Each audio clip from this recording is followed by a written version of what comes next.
But also, very importantly, Helen has recovered from eating disorder and anorexia. As you can see, she's absolutely beautiful.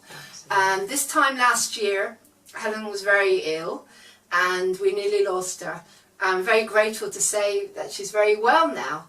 And I'm very interested in Helen telling us a little bit about how did she go from being, what, size? It was 35 kilos. 35 kilos to whatever you are now. You don't have to say what weight you are, but we can see how beautiful you are and how healthy you look. So, and you didn't actually use the conventional way, which a lot of people go the conventional way, and that's what we're really interested here in moving on TV and highlighting all the new ways that people are using in order to find their health. So, what did you actually do? How did you do it? Well, I suppose first of all, I feel like I should just say what happened just a little bit prior to me getting the 35 kilos. There was, I suppose, if we're talking in terms of linking it to the book and things like that, I suppose I did want to be a certain shape, but what I would say is I didn't realise how how your mind basically can influence you so strongly, and therefore you can end up in basically a situation like I ended up in last year at 35 kilos. So I got parasites in India when I went there 7 years ago, and I do feel like that was a bit of a, what's the word, one of those wishes that you make that comes true. I don't know how much detail you want me to go into with that, but basically for 7 years I was underweight, then came back to England, and then last year ended up getting something which then just tipped the boat, so I ended up at 35 kilos. Can I just say that when you mentioned the book, I actually forgot to say that Helen is actually going to be writing a book, which we're going to talk about in a minute, but when you referred to that, it's part of what happened to you, and the book that you're actually writing about how you moved from where you were to where you are. So that I just thought I'd fill you in a little bit about what happened. So I suppose how I recovered from being such a low weight was basically I wanted to do it the non-conventional way. I wanted to know how to heal my body from the internal way that would just be using natural whole foods, and I found somebody who was trained specifically in working with people who are malnourished, and it was all to do with using traditional recipes, old-fashioned ways that have been around basically for centuries but have been forgotten because it takes too long and it's not quick, it's not instantaneous, it's not on the shelf, it takes time, you know. Family were boiling up bones and things like that to get the nutrients out of animal products basically. So it was a process of using all traditional methods. And so give us an example. For example, because if you're looking at, say, we've got this young person who has been diagnosed with an eating disorder, they're more or less disappearing bit by bit. And the first thing would be they would be taken to a doctor or an eating disorder clinic. How are you able to not go through that process? Because that would be the process that usually people would have to go through, and unfortunately a lot of the times they don't actually work, or there's a lot of problems. So how were you able to go in a different way? I mean, it did take a lot of strength to say to the eating disorder unit, I'm going to do this on my own, and most of them said no, you'll be back, and had no belief that I could basically do it. But more or less I did have a lot of support from home, but I had the support of a dietitian who was GAPS trained, which is what I was talking about. Her name's Kay Willis. She's an amazing woman, but because we had this plan, we worked together with her. She'd never cured anyone before with an eating disorder, and she was very scared when she met me at the 35 kilo mark because she knew it was life or death situation. She didn't know how she was going to do it, how it was going to work, or if it was going to work, but we just trusted that we, and really it was a case of telling the eating disorders unit, I'm going to do this a different way, and really we just needed to be done in terms of safety. So I had to go to the doctors every week and have all the things that would normally have been done in an eating disorders unit, but then I had the health side from home in terms of any rubbish. I'm just not into packet stuff, I'm not into jar stuff, I'm into as natural as you start, from the ground. Food comes from the earth, it doesn't come out of a jar, it doesn't come out of a packet. So it was just essential for me to build up my body. My gut intuition was, I need to do this properly, and I need to do it with a good grounding from somebody who knows what they're doing. And this lady really did. She's a homeopath as well, so she's got a lot of knowledge. Yeah. Because, as I say, when we knew you first, just over a year ago, you were struggling so much, and you had to take those shakes, didn't you? Yeah. That they prescribed you with lots of nutrients and minerals and things to help build you up. Yeah. So you were working basically with a homeopath, in conjunction. Yeah. with nutrition. Yeah. And also taking these shakes. I agree, yeah. That I'd forgotten about that.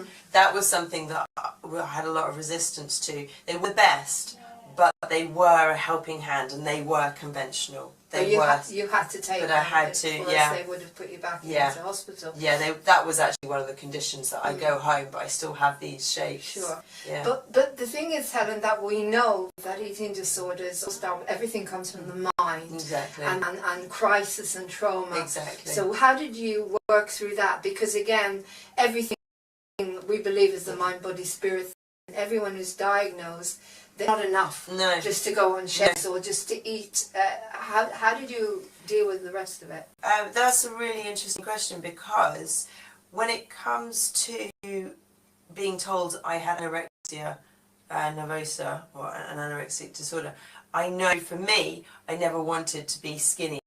That was never part of my makeup. But what was part of my makeup was the idea of pushing myself, of as always striving to do my utmost best, to be the fittest, to be the strongest.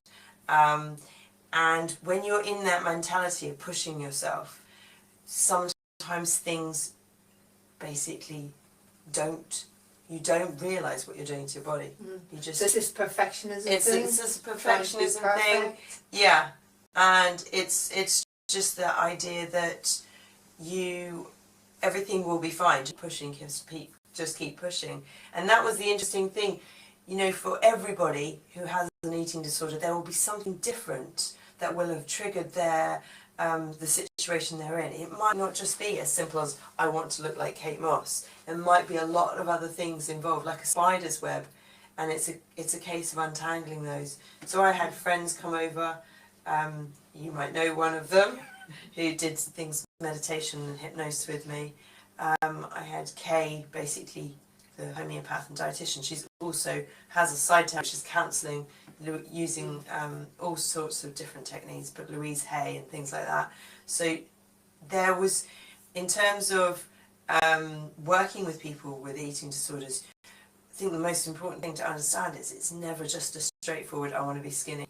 There's so much more to unravel. So for me, I just worked with a lot of different practices, a lot of different healing types, from meditations to practical things like getting myself just in the mindset of putting on weight. Just that whole feeling of having a bigger, just had to sort of stay with that. A lot of praying, obviously, and just trying to really get into the situation, as a lot of the things say today, to The Secret, just imagine you are in that moment of being healthy. So that was a lot of it.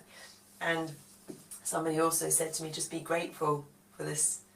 And I remember thinking... Can you explain that a bit? Yeah, I remember thinking, how can I be grateful for being 35 kilos, not being able to walk, really barely being able to, get out of bed, and having to, how can I be grateful for this? And when this friend said it to me, I just remember thinking, okay, this feels like I've got to try this, but I'm not sure how. Anyway, that night I went to bed and I thought, right, okay, I'm going to try and be grateful. I remember just saying, but I'm not grateful for this. How can I be grateful for this? And I just remember thinking, no, just cast that aside, cast the judgment aside and go with, I'm thankful for this, I'm thankful for this. So what could you find in there to be thankful for? To be totally honest, I was just saying it to start with. I was just saying, I'm thankful for this. I couldn't realistically say I was, but I was like, I'm going to trust that if I say this, something will come. And I just began to say it little by little every day. And at some point, I remember I began to put the weight on. And at some point, I was still doing it every day. I still do it every day now, actually. But at some point, I remember lying there and thinking, oh, and there was an aha moment. And I suddenly realised, I know what I'm thankful for. And it was actually, I'm thankful for healing time.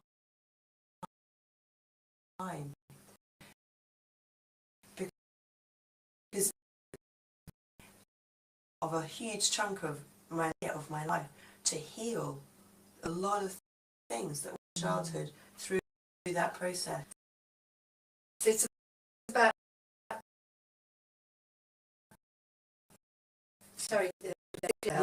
and then one day something's happened, and we really need to stop. It's like I believe with a dis-ease means you're in some kind of dis-ease, disconnection, and you need to reconnect back to your body, and you need time to do that, and you know, and rebuild yourself and give yourself that nurturing that you weren't able to give yourself, and so I think it's a lot about self-love and accepting ourselves. I think one of the things, I mean, I also went through an eating disorder as a child, for quite a long time. I went through an eating disorder till my early 30s, and it was really about where you feel it's the self-protection thing. You can't control anything, but you can control the food, and you have these rituals of food and everything, and it's just the only thing that you have control over in your life. And then love comes in, unconditional love comes in, and suddenly you don't really need it as much, because you can do other, and you know, you can let it go. And I think the thing about the gratitude, people have misconceptions about gratitude sometimes. I think we always say thank you for when we get things that make us happy. Totally. Don't we? But a lot of the time, I think if you can say thank you to everything, then you're just surrendering. I'm saying, oh, I don't really know what's good for me. But you now know that you have to go through that process in order to become what you're becoming now. And there's the book. Finally, Curves. Where did you come up with such an incredible name? To be totally honest, I can't really remember. It just sort of, I think I just suddenly came up with funnily curves, and then I thought, no, finally, because it was like, oh my God, I've been praying for this for months, and finally I've got my curves back, you know, finally, after so long of praying, of wanting to put on weight, just wanting to have my normal life back, you know, do normal things like make myself a meal, and have that body that I knew I'd had once, and just through, you know, various things that had disintegrated, just wanted those curves back. I wanted to be Helen again. Like, oh, finally, curves, they're here, you know. It's just an incredible name. I mean, I know you used to live with us, and one day I went on the computer and I saw this thing and I started reading it. I thought, oh my God, it's brilliant. I wish I could write like that. And I thought, oh, who's done it? And then I suddenly sort of realised, oh, it must be you, because it was all about the process of what you were going through. So we're looking forward to the book, to you actually writing the book and reading it to us here on Moving On TV, and helping a lot of women and men, you know, anyone who has a body image issue, because it's just an awful way to live. As I say, I remember as a child, I remember as a young person, as I say, even in my 20s, all I cared about was food. Yeah. And I lived with so much fear. If I used to break my diet, it was like, oh my God. Yeah. And trying to fit into these really tight clothes and then losing all the weight and getting really, really thin and putting it all back on again, because it's just this awful confusion and cycle. Yeah. And who wants to live like that? So we're really looking forward to. I think on that it's doing also it's just really quickly it's sad in the day and age that we're in that there is such a disconnection to how food basically comes about. You know, how I think part of that whole issue with doing body image and being fearful of putting on weight is just the lack of connection with how it's grown and how it's harvested, and that just mix up between basically the use of energy and then the use of the amount of food that we eat. So it's just become unbalanced, and I think because we live in a day and age where people are just so like work orientated, they don't have that sort of connection with the environment, so there's no sense of that. It really, I think it comes down to a lack of connection with self and lack of connection with the environment, and that just becomes a cycle for people, and then food just becomes a replacement for things like love, because people can't give themselves love because they're so exhausted from working. That's true. It seems to be such a thing of our day and age. It's not. I think it's a lot also the body. What the outside of the body has become too important. From the time we're more or less born, we're told that we've got to look good on the outside. Yeah. And the pressure that is put on us. I was never, I have this really strange figure where people said, I just say we turn you upside down, to have the perfect figure because I'm so narrow here and big here, you know, and that used to really get to me as a young person. Now I can't believe as long as I'm healthy. Yeah. But, you know, as a young person, you see all these models and you see all these people and you think, I've got to look like that. And I can't, and such pressure. Yeah. And then you have depression, then you have eating disorders, then you have all sorts.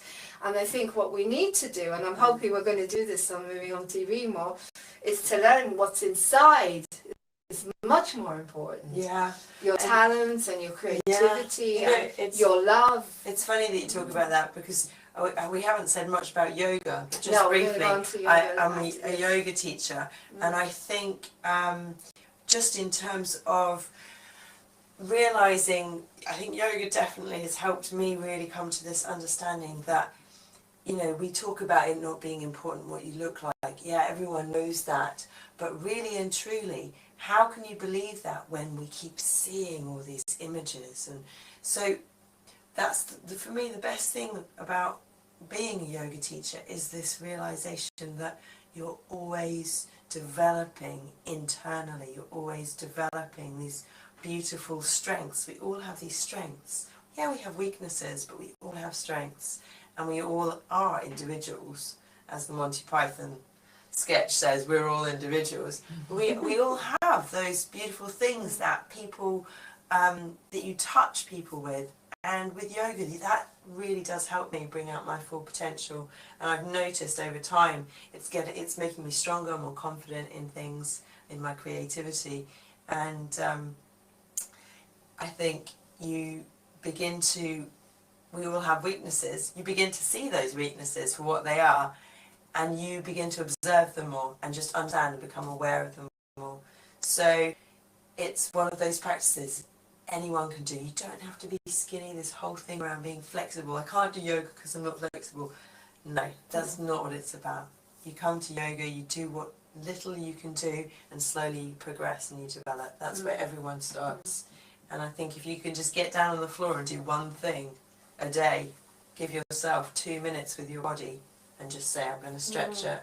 I think that's the best thing you can do for it. I mean, I must admit, I'm not very good with exercise, but whenever we go down to Untitled Valley, and I absolutely love Untitled Valley, it's my favourite place in the world, I always ask Martin to park the car up at the top and then meet me down at the bottom. I'll walk down to the bottom and then he'll pick me up. Yeah.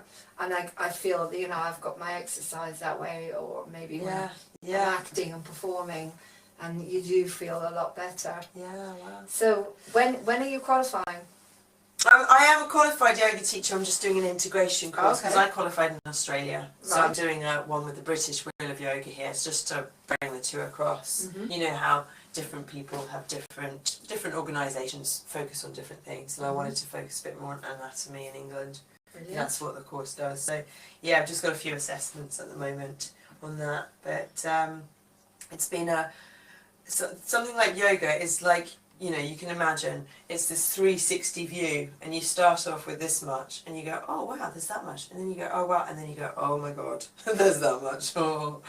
But yeah, it's just a fascinating journey. Brilliant. Yeah. Well, hopefully we'll bring you on. Maybe you could do some live yoga Oh, I'd from, love to. and people can Yeah. actually practice with you a That little would be bit. really lovely. That's great. So, is there anything else you feel you'd like to say about your journey with the food, or anything to any? Say you've got this young person out there, Yeah. and as I say, they're completely lost. This teenager or doesn't know what to do. What would you advise them, Helen? What do you think they should do? I would really say, I know it's probably one of the hardest things to do, but try whatever you can to just talk to somebody, even if it's a friend, even if you can't talk to mum or dad, to just express things, because the worst thing you can do is let it bottle up and hide things, and the shame builds up around it. So if you can just open out, and it might feel like the most shameful thing you're going to have to say, but it's the best thing that you can do, because that's what it's about. It's about opening your heart and just going, look, this is who I am. I'm not very happy with it, but I need to really talk to someone about this. So just confide in somebody, and you might find little bit by little bit something might open out and develop, and the more you talk about it, little by little, you can even just say to someone, I need to talk to you a little bit about something. I can only tell you a little bit right now, but I want to talk to you a bit more, maybe as we get to know each other a bit better, or it might be a really good friend, but just let them know there is more to tell them, but you can't tell them it all at that point. I think that's the most important thing. Yeah, because one of the things is the pressure with the family. Yeah. And because we watched what you went through, and I saw, and there was a lot of pressure, because I think when people don't understand the condition, or they love you too much, obviously your parents get so frightened, the pressure they put, unfortunately they don't know they're putting too much pressure on you, which can actually cause you to actually not be able to heal. So what Helen was saying is sometimes maybe it's good to talk to obviously a professional if you can, which is very important, or just confide in a friend, because sometimes when you talk to a parent you might feel that they can't get in, and of course there's a Samaritan, so I'm just going to give you the number. You can ring them on 01895 253355, and they'll always be there for you. But so we're going to have to finish now, so thank you very much, Helen. Thank you so much. Thank you. Really It's so wonderful that you're so well. And like I say, we'll be seeing Helen soon, and finally Kurtz.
Wow, that's fantastic!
Guys, welcome to Moving On TV and welcome to the community show.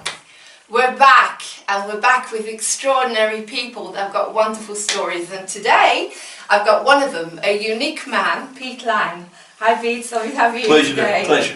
Thank you for being here. Now first of all, you come from America? Yes, I was born and raised in the United States, and New York, born and raised in New York City. And when I went away to university, I went to the southern part of the United States, and now I consider North Carolina my home. Okay, so as you can see, I've got the New York hat on, which is apt for Pete. So go on, so tell me a little bit, how long have you been in the UK? I've been here for 4 years, and I work for the largest tobacco company in the world. Okay. All right, which is a place called Alliance One, and they are a wholesaler. So they buy it from the farmers, and then they sell it to the people who make cigarettes and whatnot. Okay. All right. And so my job is to keep all the computer systems that run all the factories that deal with all this tobacco in Europe and Africa. Wow, interesting. So the company headquarters is in the United States, and I've had the opportunity to go to Africa a number of times, and it's a wonderful, wonderful place, and the job opportunity came up to kind of take care of Africa, and I jumped on it. That's how I'm here. Wow. Well, one of the reasons I've got you on Moving On TV, because everyone who comes on to Moving On TV is positive, is unique, is doing something to make the world a better place. Now, I know Pete from Unity UK and Maidenhead, where we spread positive messages and sing and do all sorts of great stuff together. So tell me a little bit more about what you're doing with Africa, because that is a very inspiring thing. Well, first time I was in Africa was with the Army, all right, and I was in Special Forces. I was a medic, and during the first Gulf War, the Americans pretty much trashed out the air base in Mombasa in Kenya, and then they just left. All right, so the Kenyans were not very happy with the Americans, and the Americans wanted to make nice. So they said, "Look, we'll rebuild your runway.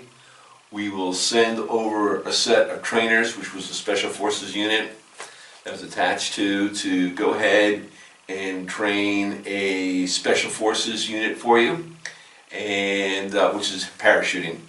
And then we'll also send over a medical team to go out to the desert and take care of people who haven't seen a doctor in a long time. Right.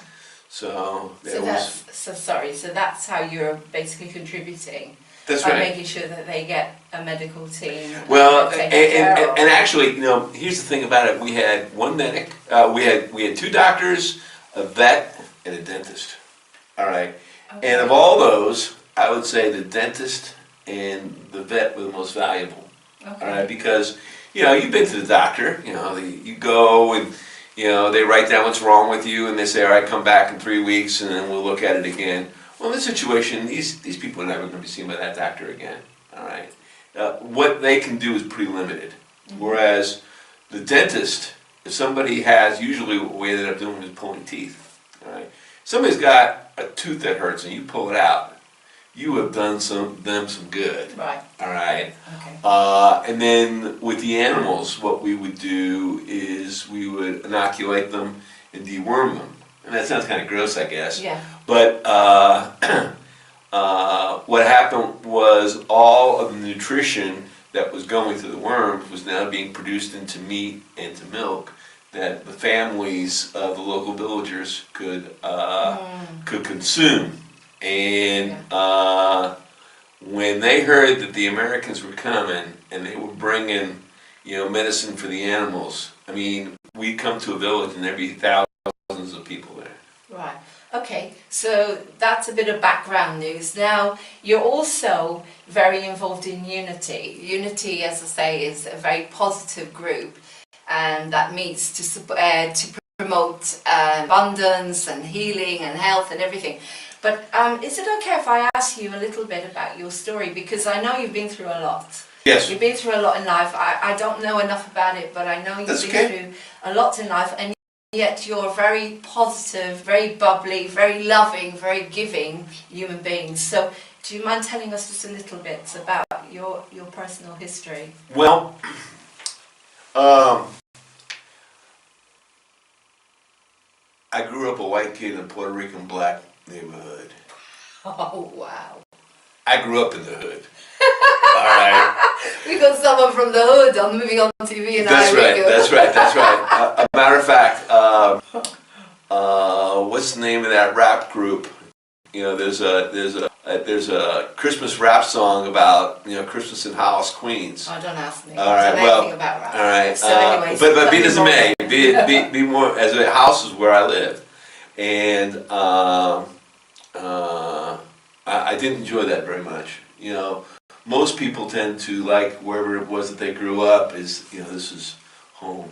I never felt that way about New York. Okay, so you So I left there and I went to school in Kentucky, at the University of Kentucky. And there isn't anything analogous to the feeling between the North and the South in the United States, in England. Closest thing might be Scotland and England, all right? In terms of, we had, they've had civil wars here, and we had a civil war in the United States, and the South lost, and they're still pretty angry about it. 150 years later, and so I was from the North, right, and they reminded me every day that I was from the North, right, and that I didn't belong there. So, but made it through, and when I was a little kid, I decided I wanted to be a Green Beret. And then when the time came to graduate university, I went to a recruiter and said, can you make me a Green Beret? And he said, yes, I can. And sign right here. And as it turned out, normally you have to be on your second and you have to have done all these things, but they were hard up for people. So they would take anybody, that maxed out the entrance exams for the Army and was in good health, which fortunately I managed to do. So after college, I went into Special Forces, and then after that, became a computer guy. All right, and I've taught at all different levels. 6th grade. What would they call 6th grade? I'm not exactly sure what it would be called here in Britain. So sorry to stop you there, Pete. Yeah. So you came to the UK.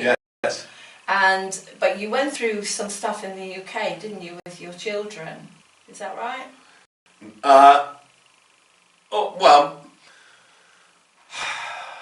I've the only thing I had two daughters. One passed on before I came to the UK. All right, she got to as was what they call them, a one-car wreck, which means you did something stupid and you wrecked your own car, and it killed her instantly.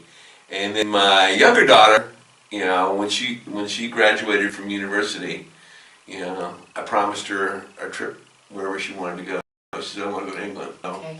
and as I was here, I spent 2 weeks cruising around, saw Shakespeare lived, and the ocean, and in Wales. We went all over the place. So you came to England with your daughter and Came with my wife. with your wife? Yes. I don't mean to sound like I've got an overly complex story, but No, but we want to hear this because you're such a positive.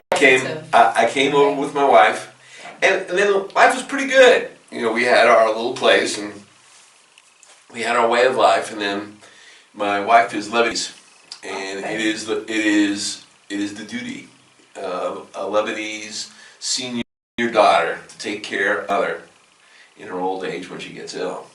So her mom got real sick one time, and my wife Nasia felt very, very guilty about it. But she didn't say anything to me, but she felt very, very guilty. So finally I said to her, "Girl, go back to the States. Okay. All right, I can live here by myself for the rest of my contract, which was, at that point was 2.5 years. Now it's 11 months. I can take care of myself. All right, go take care of your mom." All right, so she did. So I've been here for the most part by myself, and the people at Unity have been as close as I get to family and friends. That's fantastic. So, you see, this is what I want to put across in Moving on TV is it's awful. I can't even imagine how much it must feel to lose a child. But from the time I've known you, Pete, you are one of the most positive, enlightened, giving human beings that I know. So people are going through a lot these days, and one of the reasons that's why I wanted to bring you on to Moving on TV, because I want you to be able to say to people, how do you do it? How do you manage to rise above grief and the stuff that you've gone through, the pain, and carry on being such a lovely human being and a giving human being as well? Well, because it's the best option. Right. All right, people, anyone could find a good reason to be upset about the way life has treated them. All right, very, very few people, have had perfect lives. All right, so I'm certainly not one. So I made a very, very painful thing happen, and we don't need to go into details of it right now. And one of the places that I use as inspiration is the movie Gandhi. If you've never seen it, Yes. I strongly recommend it. And in the early bits of the movie, when he was still in South Africa, a white punk knocks him into the street. All right, and so his minions brush him off, and they're outraged at this, and they ask Gandhi, "Well, what are we going to do?" He says, "I'm going to forgive him." "What? Forgive him after he's done this outrage to you?" And he said, "Look, all right, I'm not forgiving him for him. I am forgiving him for me, so that I don't think about it, I don't worry about it, and I can move on to bigger and better things." And at that point in time, that really helped me in a very, very difficult situation, and it is kind of one of the foundations of that I go through life of, what's the point of being angry and upset and hurtful? How can I take this and make something positive out of it? And so when my daughter passed, I committed my life to trying to make the world a better place. All right. So inspiring. And So inspiring. the cool thing I've discovered, and I'll share with your folks, is that making the world a better place doesn't have to be a big thing. All right. So, in other words, smiling at somebody the day that they are having a horrible day considering suicide, and you happen to smile at them that day, and they say, well, you know, if that person smiled at me, maybe I'm not that terrible. Maybe I can go on another day. And that's all it took. All right. Now, quite frankly, I imagine that could have happened. I'll never know. But you're trying. But I'm Doing trying. something. I'm trying. You know, every person I meet, automatically, how can I put a smile on this person's face?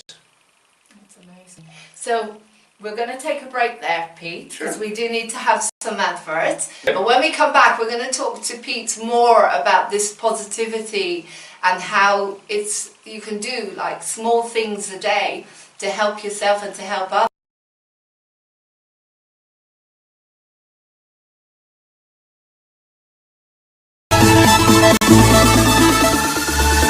You get someone that's actually in intense pain, that it's hard for them to even sit and think that they could ask their pain in.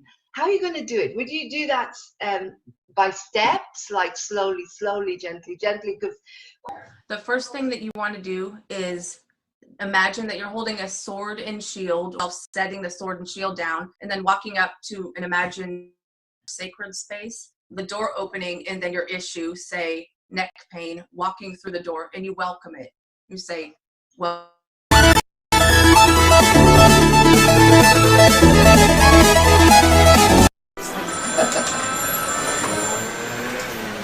No, rien, de rien. Oh, I love you too, Marcel. Oh, bonjour, bonjour. I want to wear my to the audience as I would a la verre. And that is why I refuse to wear the makeup and the products, not unless they are organic. Because they make me feel nude. So, come on board, Organic Makeup Company, moving on TV.uk. Bonjour. No, rien,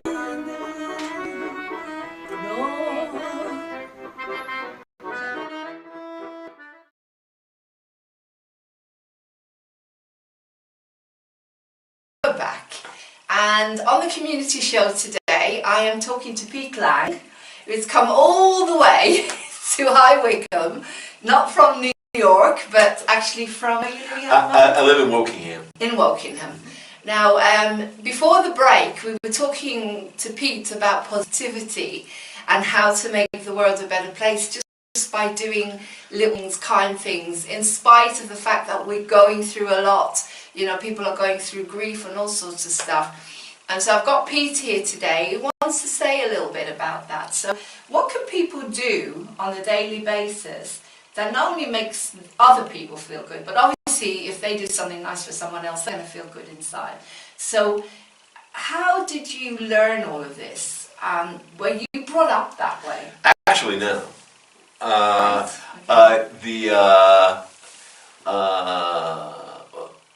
My parents grew up in wartime Europe, so you know, there wasn't necessarily a lot of positivity going on there. And growing up in Queens, New York, there wasn't a lot of positivity. And you know how in most classes there's always one kid or two that everybody picks on? That was you. That was me. Okay. All right. And so I said, well, you know, when I get the chance, I'm going to make sure that I do what I can to make sure that doesn't happen to other people. Okay, You know? so where did this come from? Because a lot of people that grow up with so much negativity and pain, they don't know how to be positive. They don't know how to be grateful. I never learned any of that. It took me a whole life transformation to be able to do this. So where did this come to? Did you have an awakening of some kind? Did you read a book? Well, I What mean, happened? I'm going to have to say I was born with some of it. All right, because neither of my parents were terribly religious, and even though I went to a Lutheran uh, primary school, all right, I, I, I, I inquired those kinds of questions. I just couldn't believe that life was meant to be miserable. All right, I wasn't prepared to accept that. All right, and I started exploring how to not be miserable. All right, and probably the first big thing that I discovered was there was a little notice behind the library that said, "Come to a class on Transcendental Meditation." Okay. All right, for So free. so that's basically the first thing that you That was the did. first thing. A lot of us got into That's- positivity that way, didn't Yeah, that's right. That's right. You know, Yeah, and you know, transcendental meditation is, I think, kind of more of a business and a scam than it is, you know, a true, you know, let's make the world a better place kind of an organization. But nonetheless, you know, in today's world, you know, type into Google, how can I meditate, or how do I learn to meditate, or go to YouTube, and there'll be hundreds of Yeah. videos that will show you how to do it. All right. They all lead to the same thing. We all want to find that positivity. And Here's there are thousands of different meditation techniques. All right, and they're not necessarily all for the same goal. All right. Now, basic transcendental meditation and many meditations, the objective is to bring you, a human being, in contact with the totality of humanity and with the universe. All right, so there's a lot of meditation that's associated with that. All right, but you know, there's meditation on any topic. You know, I've got on my computer, I've got probably 10 or 15 different meditations to help you lose weight. Okay, so, but coming back to the positive thing, Right. what did you start using to help you to get through on a daily basis? That people can do on a daily basis, would you say? Well, for me, it was transcendental meditation. All right, and I'm not suggesting that is. I'll give you the meditation technique in the time we have left. Very simple. Okay. All right. Sit in a comfortable chair.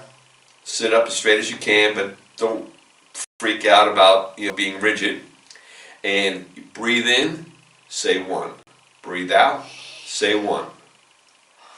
That's it. Keep and repeat. And then do that for as long as you want to do that for. You know, start off with 10 minutes, and then if you do that 20 minutes twice a day, in a month or two, you will notice something that's different. Okay, and thank you, Pete. That's amazing, because what you're doing is you're focusing your mind. It's a bit like you could be sitting there looking at a candle, and you're looking at the flicker of the Right. candle, Right. and that brings your mind into focus, Right. doesn't it? It brings you into the moment. That's right. That's what it does. That is the objective of many forms of meditation. And I think,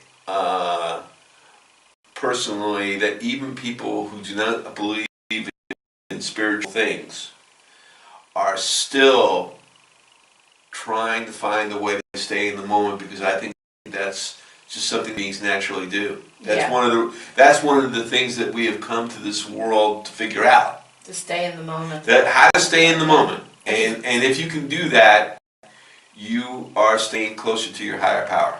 That's fantastic. So this helps you, and you've also got into Unity. When did you get involved in Unity, would you say? I got involved in Unity in the 90s. And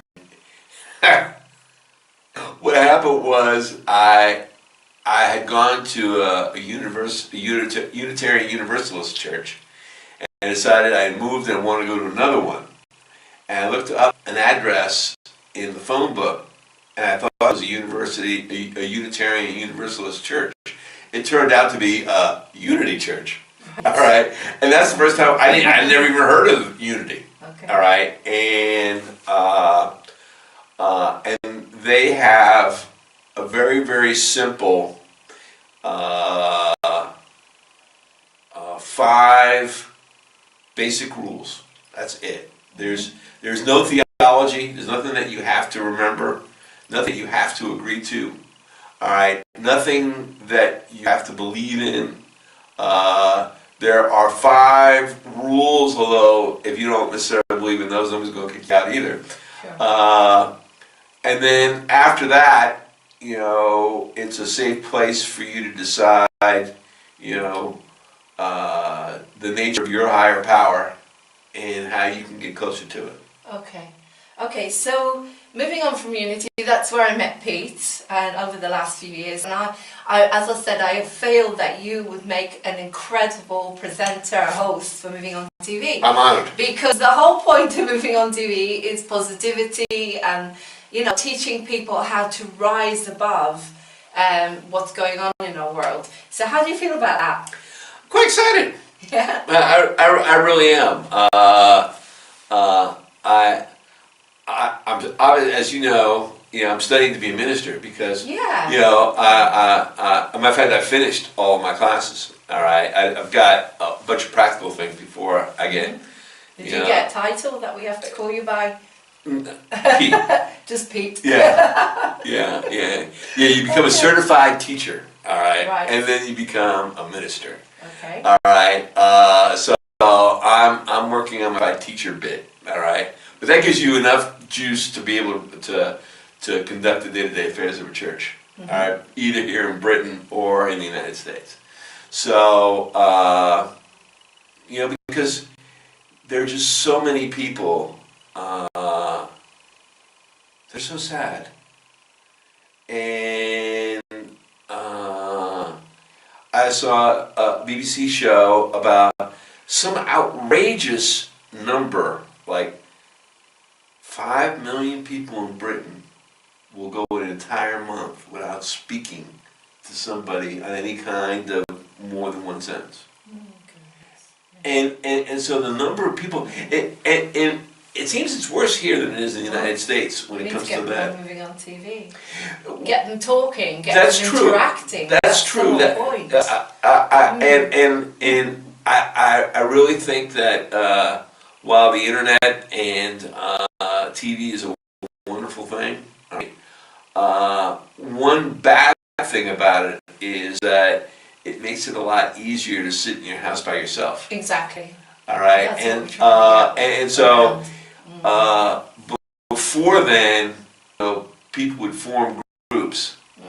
All right, and I can tell you, all right, as somebody who in their later years, obviously I didn't go to school here.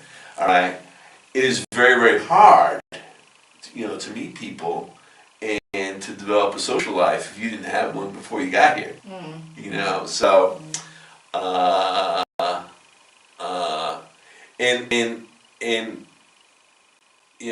I'm when I'm thinking about when I go back to the United States, helping organize groups to get together, because people are like cattle and dogs.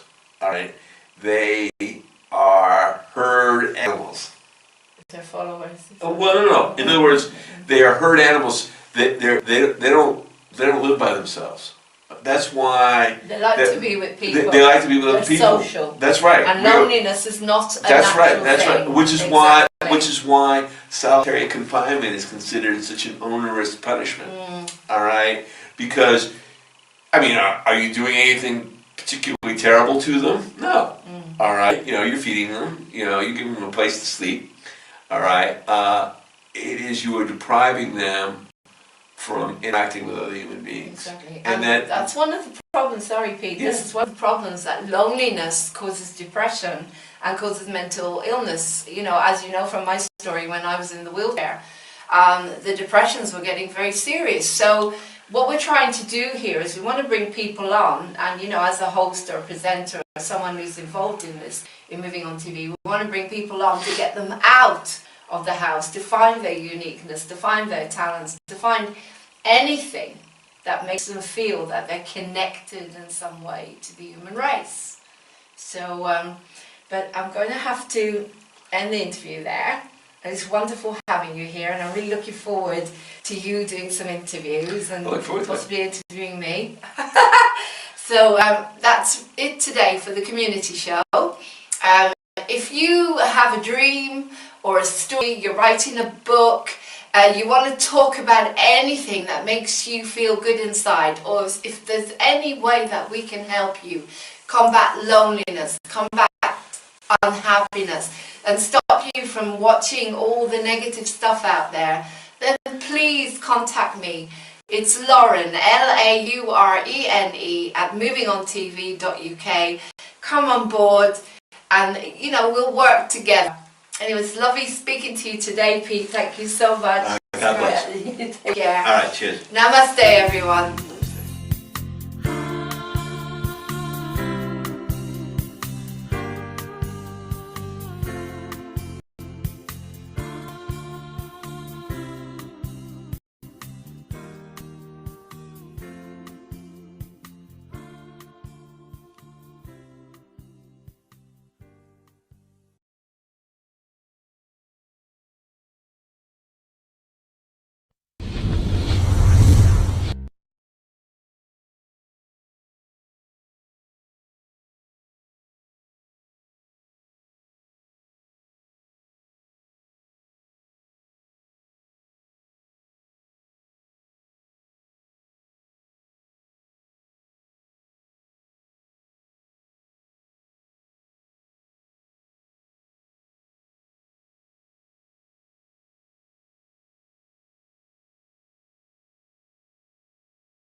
Every race on every land, we must try to understand.